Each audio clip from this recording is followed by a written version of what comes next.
दोस्तों, क्या आप जानते हैं कि अमेज़न के घने जंगल और दलदली इलाकों में एक ऐसी रानी रहती है जिसकी सिर्फ एक झलक से बड़ा जानवर भी थर-थर कांपने लगता है। जी हाँ, हम बात कर रहे हैं ग्रीन एनाकोंडा की। वो सांप जो अपने शिकार को दबोचता नहीं बल्कि उसे मसल कर रख देता है।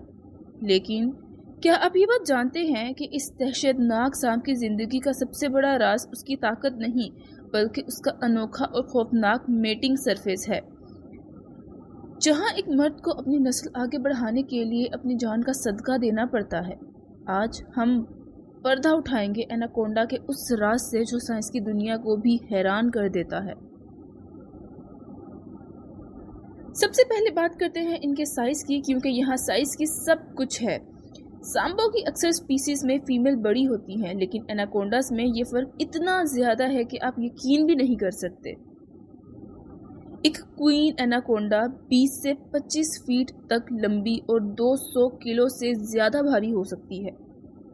इसके मुकाबले में मेल एनाकोंडा बेचारा इतना छोटा होता है कि वो उसकी दुम के बराबर लगता है। अक्सर मेल फीमेल से तकरीबन 3 गुना छोटे होते हैं। अब सवाल ये है कि इतने छोटे मेल्स इतनी बड़ी रानी का दिल में जगह कैसे बनाते हैं।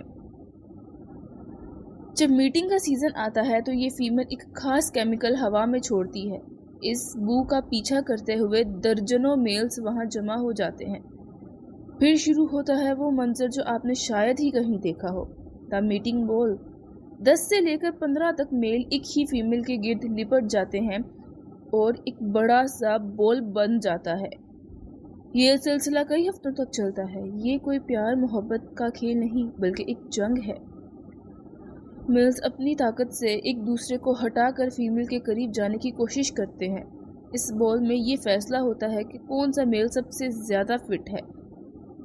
लेकिन असली कहानी तो मीटिंग के बाद शुरू होती है।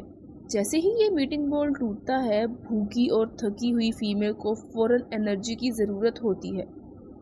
रिसर्च से पता चला है कि अक्सर केसेस में फीमेल एनाकोंडा उन्हीं छोटे मेल्स में से किसी एक को अपनी मजबूत गिरफ्त में लेती है और उसे जिंदा निगल जाती है। ये सुनने में तो बहुत जालिमाना लगता है, लेकिन इसके पीछे कुदरत की एक लॉजिक है। दरअसल जब फीमेल प्रेग्नेंट होती है तो वो तकरीबन 7 महीने तक कुछ नहीं खा पाती, क्योंकि बच्चा उसके पेट में जगह घेर लेते हैं। उस लंबे अरसे तक जिंदा रहने के लिए उसे प्रोटीन और एनर्जी चाहिए होती है, और वो बेचारा मेल उसके लिए एक न्यूट्रिशन सप्लीमेंट बन जाता है। तो दोस्तों, यही थी एनाकोंडा की दुनिया की वो तल्ख हकीकत, जहां एक बाप अपने बच्चे की पैदाइश से पहले ही उनकी माँ की खुराक बन जाता है। कुदरत का ये निज़ाम बेशक अजीब है, लेकिन यही वो तरीका है जिससे ये जायंट सांप सदियों से जिंदा है। अगर आपको ये फैक्ट्स पसंद आए तो लाइक करें।